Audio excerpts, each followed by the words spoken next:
Quel manager n'a pas rêvé d'une équipe? Pas une somme d'individus, mais une véritable équipe soudée, solidaire, où les équipiers s'entraident, prennent des initiatives, se soutiennent dans les difficultés et profitent des beaux succès pour engranger de l'énergie. Une équipe aux compétences multiples et complémentaires, où les personnes se respectent et travaillent ensemble au service du client. Bref, une équipe idéale qu'on ne verrait que dans les films ou dans l'espace, sur une autre planète. Souvenez-vous lorsque Thomas Pesquet arrive avec ses équipiers à bord de la Station spatiale internationale. Vous avez remarqué, pour se saluer, une franche accolade, et puis leur tenue, des tenues identiques, chemise bleue pour les astronautes déjà dans le vaisseau et noire pour les arrivants. Quand j'ai vu ces images pour la première fois, je me suis dit, mais ces tenues, c'est sûrement pas un hasard, ce n'est pas que pour la photo. Y a-t-il un dress code dans l'espace? Les qualités relationnelles font-elles partie des critères de recrutement? Comment ont-ils été préparés pour éviter toute tension, tout conflit qui serait forcément très dommageable dans une mission de 6 mois? Les équipes soudées, ça existe. C'est ce que je voulais vous dire précisément dans cette vidéo de présentation. La cohésion est un produit qui se fabrique. Elle n'a rien à voir avec la chance ni avec le hasard. Imaginez votre équipe s'agrandit. Un nouveau collaborateur est recruté. Que se passerait-il s'il n'était pas présenté le matin même de son arrivée à ses collègues en faisant par exemple le tour des bureaux? Autre exemple, lors du confinement, des personnes m'ont dit « mais mon manager ne m'a jamais appelé, jamais téléphoné ». En plus de l'isolement, j'ai ressenti comme une sorte d'abandon.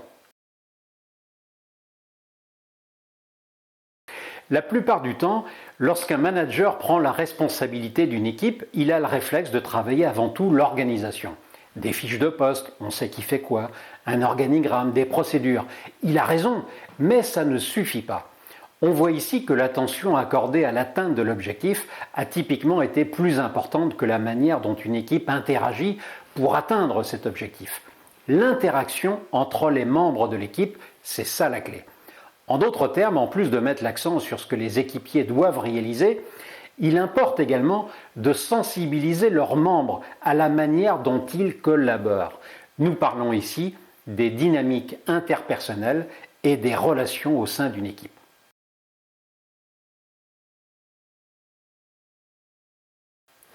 Dans le module Renforcer la cohésion, vous allez voir ce qui se joue au sein d'un groupe et apprendre à mieux vous connaître grâce aux résultats du questionnaire en ligne FIRO que vous aurez réalisé 2 semaines avant la formation.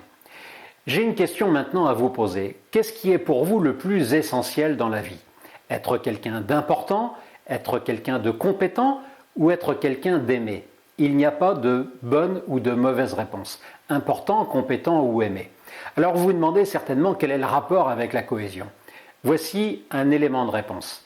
Avez-vous remarqué que certaines personnes qui sont dans la compétence, l'hypercompétence et l'hypermaîtrise ont du mal à déléguer?